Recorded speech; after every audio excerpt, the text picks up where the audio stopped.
of golf is I'm involved in football and football technology and enhancement of football arenas and stuff like that. So definitely, I mean, football technology. What do you mean by football technology? Yeah, involved in developing the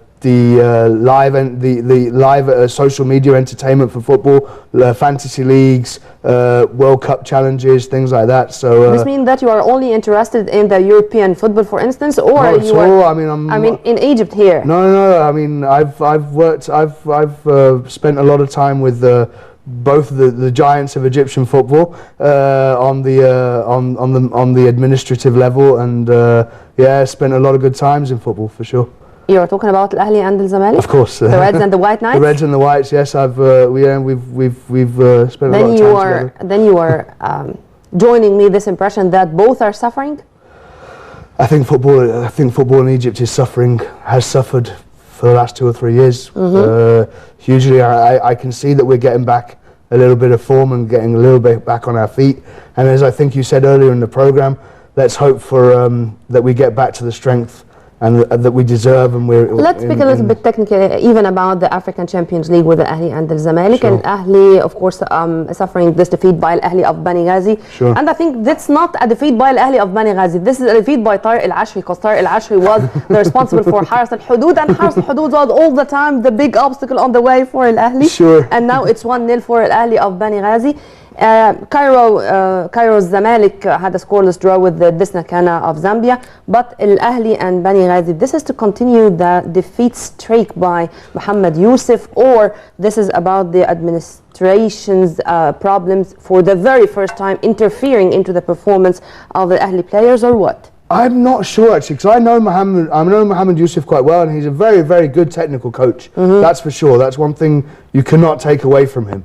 But I think the country has suffered, and the football has suffered as a result. I mean, football is lifeblood of Egypt. Mr. Attallah, let me hear you presented the other side of the coin for a little bit. Go on. We can never even doubt the talent of Mohamed Yusuf as a coach. But there are experts who are saying that you cannot ask a man who was all the time number 2 to be suddenly number 1 and to succeed. Why? Mourinho was number 2 in days gone by. Sir Alex Ferguson was number 2 in days gone by. David Moyes was number 2 in days gone by. Ole Gunnar Solskjaer, who manages Cardiff City, was a player in days gone by. That's a natural curve. So yes, he's been number 2. He's got the chance to be number 1. No, he was number 3. He was defenders coach. Now but he's experienced. Manuel José El Badri Youssef. Yeah, this is the curve that everyone takes. Shawty Gharib was number 2 under Hassan Shahat, and he had a relatively successful time until things beyond their controllers have come into play in football, unfortunately. Yeah. But I think, once we get the crowds back in, and once we get the support and the players get back into, there's a lot of factors, and obviously. You've said earlier as well, politics and football are now becoming very intertwined. So let's just hope that the football does the speaking, not the politics. The Egyptian Samba or Al Ismaili had a scoreless draw today with their Angolan rivals in the Confederations Cup. It was also the round of 16. But the black horse these days is Wadi Digla. This is true. Look, Wadi Digla, whether they come, they're doing very, very well. And long may that continue. The more competitive the football is outside Ahly and Zamalek, the better it is for Egyptian football. And they do not have crowds. Yeah, but the football needs crowds. Yeah, of course it needs. But I think under Hisham Zakaria, they are doing a good job. Sure, definitely. With the presence, of course, of some of the professionals like Abdel Fattah Al-Aghar from Syria, like Salahuddin from Ethiopia. We do have a number of elements, but just going slowly and without media and without talking all the time to the media and without propaganda and without things like that. Because they built a very good base. Wadi Digla, when they first started, was around, again, juniors and youth and fresh ideas into football. So that's bearing fruit now, I think. So Definitely, I agree with you. And a little bit, I cannot ignore the international experience by Magid Sami in Liers, in his teams in Belgium, and of course things which he is implementing in the Egyptian team. These are things which cannot be ignored. But let's return back to the big two names. As you've said, you were working with them on the administration level. Speaking about, for instance, the experience of Ahmed Hossein Milo, the youngest ever coach. How do you see this experience? I think why not? Go for it. I mean, he's got a lot of passion. Definitely got a lot of passion. If you see him on the touchline. Technically, he's obviously picked up a lot from his international career. He's played for some very big clubs under some very big coaches. He's got to have learnt from that. He's, you know, going through his apprenticeship, as it were. But it's a very fiery apprenticeship, being head of Zamalek. So the head coach of Zamalek. So, you know, good luck to him. Good luck to him. Good luck to him. But with the results, neither the fans of Zamalek or the fans of Al Ahli, not the White Knights Ultras or the Red Devils Artists, are happy with Al Zamalek being defeated from Al Masri 1-0 and Al Ahli from Al Dakhliya, and it's not the very first one. Is that because other teams are becoming more competitive, or is that because Ahli and Zamalek I am here to ask, and you should answer. Sorry, I apologise, but no, competitiveness is good. I mean, you know, Arsenal just lost 6-0 to Chelsea, so... have you watched this match? Yeah, I did actually, yeah. So 6-0? Yeah. Spoiling this 100th I was sitting next to a couple of Arsenal fans as well, and they left after 3-0.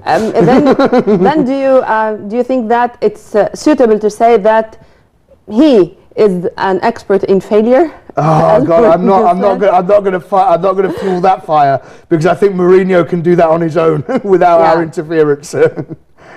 When we are talking about football, when we are talking about our sports arena in general, we are all the time wishing that tomorrow is another day. Sure. But with what the Ultras are doing, what do you think about the future? What are your expectations and even your dreams? Well, obviously, dreams in any sport, or for any sportsman in Egypt, is to be the best of the best. We are redeveloping on every level in every sport. The squash players are doing very well. The footballers are trying to get back to... Squash is another story. Another story, and I think that those names now are not less popular than Mohamed Salah outside, or than Shikabala outside. I'm all the time being accused of going a little bit to Al Ahli. Okay. I'm here speaking about all of them. Mohamed Salah is one of the Al-Maqawlin players, but I'm talking about this because, for instance, why this is not happening, for instance, with Al Ismail. And we are all the time speaking about Al Ismail as the generator who is all the time giving big names to the other clubs. Why with Al Ahli and Al Zamalek? Why in Cairo? I mean, is it something which is mixing politics with the sports?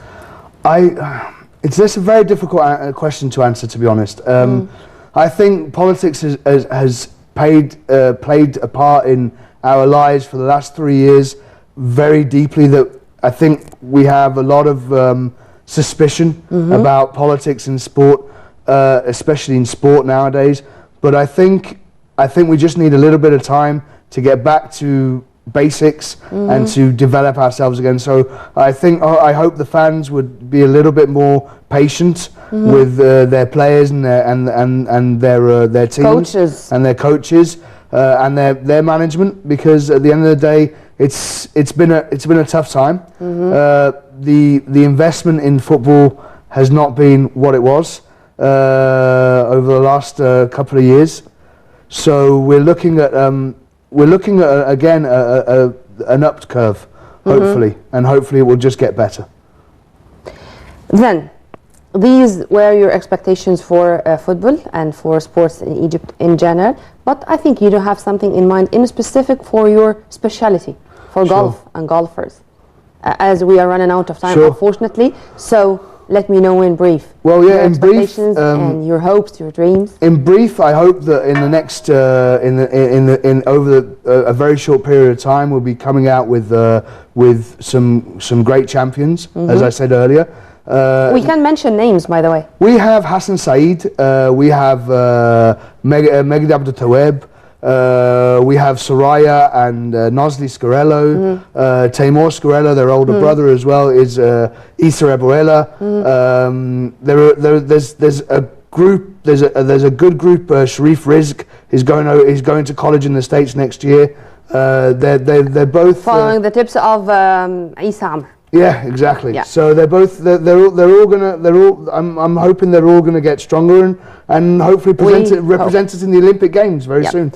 We do have our top stories, so we should unfortunately end this episode. Mr. Mohamed Attallah, member of the Egyptian Federation of Football of Golf and an expert in football. Thank you very much for being with us. We are going to leave you, but with a promise to see you again in another episode of Sports I hope so very much, and thank you very much for your time. Thank you. Thank you. Dear viewers, by this we come to the end of this very special episode of Score Sheet. Till we meet again same time on Nile TV International. Many thanks for watching. This was Nermeen Abdurrahman.